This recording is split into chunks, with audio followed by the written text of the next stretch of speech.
The storm that transitions us out of this Arctic blast is upon us, so how long will this last and how much ice should we expect from this? Well, let's find out. First up, the National Weather Service watches and warnings. There's an ice storm warning in effect from 12 p.m. today to 10 a.m. tomorrow morning for the entirety of the Willamette Valley plus the lower Columbia River Basin. Also, the northern Oregon Coast Range, the southwestern Washington Cascades, and the Columbia River Gorge up to the Hood River Valley is also under this ice storm warning for the same or similar time frame. There's also a winter weather advisory up for the Cascades to 10 p.m.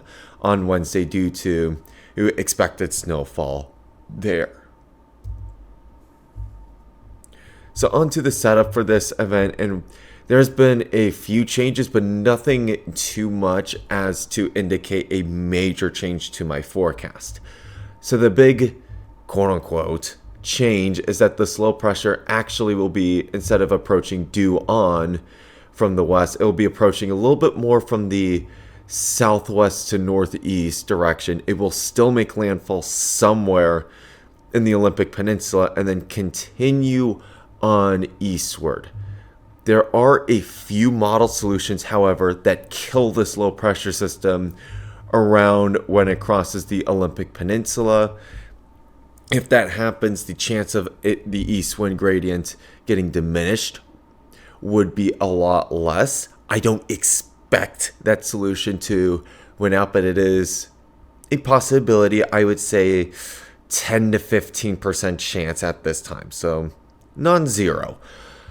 When this low does pass Portland's longitude, whatever east winds that were left will go away, and there will be a westerly wind coming through the Columbia River Gorge, at least for a good chunk of it. Maybe not the entirety of the Columbia River Gorge. Regardless of which scenario the low pressure or chooses, whether it wants to die as it crosses the Olympic Mountains or go all the way into eastern Washington, the cold pool in the Columbia Basin will retreat. So as we go further into Tuesday evening and Wednesday, that freezing line will get further and further north. And by Wednesday midday, I don't expect that freezing line really to be anywhere south of the Tri-Cities. That's probably the furthest south. Now, the freezing temperatures in the Willamette Valley will retreat from south to north. And then if you are north of the Willamette Valley, it will retreat from north to south, aka the closer you are to the Columbia River Gorge, the later you will rise above freezing. Now, how much ice should we expect? So, for the Willamette Valley zone, I am forecasting anywhere from 1/10 of an inch to 4/10 of an inch of ice. Areas further to the south, like the Eugene metro area, will receive closer to that 1/10 of an inch of ice, but areas closer to the Portland metro area, like Woodburn, would see closer to that 4/10 of an inch of ice. I've also included that zone for the lower Columbia River Basin as well. In the direct outflow of the Columbia River Gorge, which includes the main portions of the Portland metro area, and I am also including a small portion of areas that commonly experience a cold air dam, I'm expecting anywhere between 1/4 of an inch and 3/4 of an inch of ice. Now, to be clear, that 3/4 of an inch of ice is probably mainly going to be confined to the Columbia River Gorge and areas to the far eastern metro areas, plus maybe an isolated area in the western metro area where I am expecting a little bit more heavy precipitation coming off of the Coast Range. I don't have a specific Coast Range forecast since this video is more focusing on the Willamette Valley, but I would expect more closer to the 1/10 of an inch to 1/4 of an inch of ice because of the higher elevations in the Coast Range. So onto our forecast notes. The low temperatures tonight, I'm expecting the Portland airport to bottom out around 22 degrees. The West Metro area, specifically in outlying areas, around 14 degrees. Areas closer into the urban heat island expect higher temperatures, probably around 18 degrees.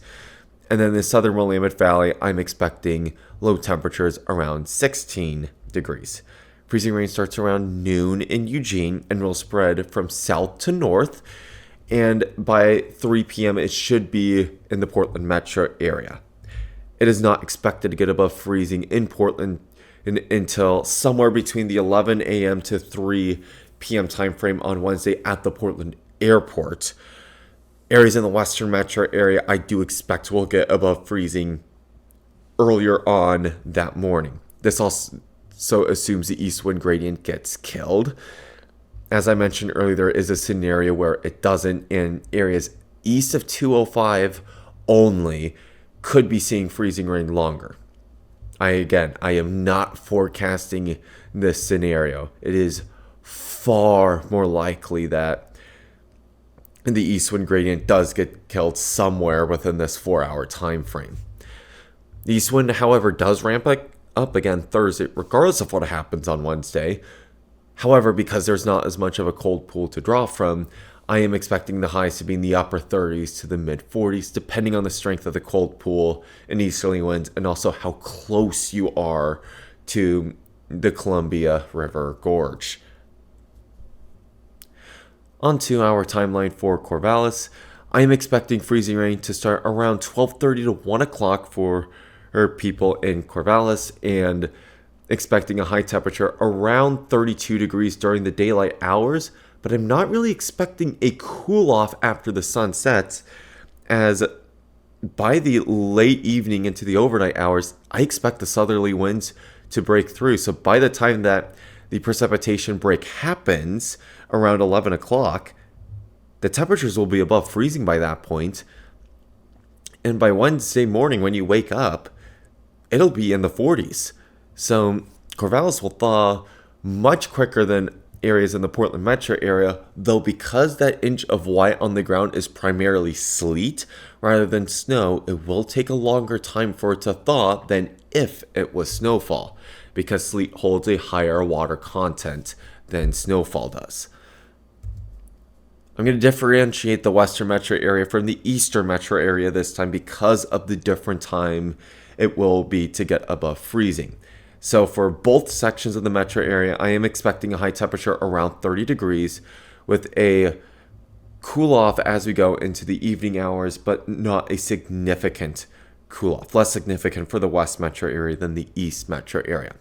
By early on Wednesday morning, I am expecting temperatures to be right at freezing at 7 a.m. So areas further south will probably already be experiencing a southerly wind push, but areas more sheltered like Hillsborough and Bethany will probably be in the freezer for probably no more than an hour beyond this.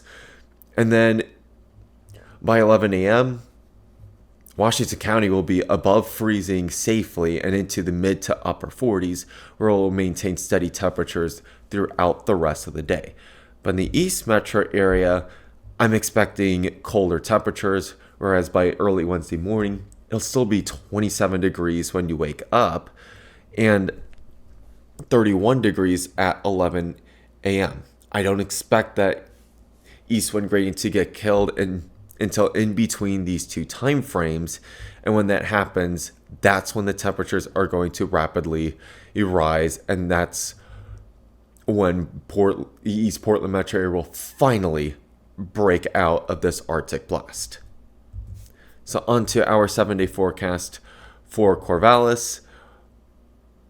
We have a high temperature of 32 degrees tomorrow, rising to 48 degrees on Wednesday, but a cool off Thursday and Friday.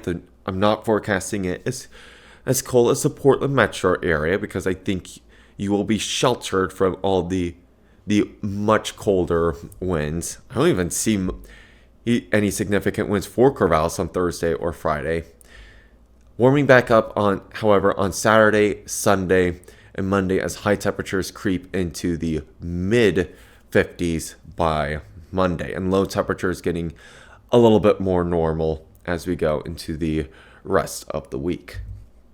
For the Portland metro area, after a high temperature of 47 on Wednesday, temperatures will cool back down to 41 degrees as that east wind cranks back up.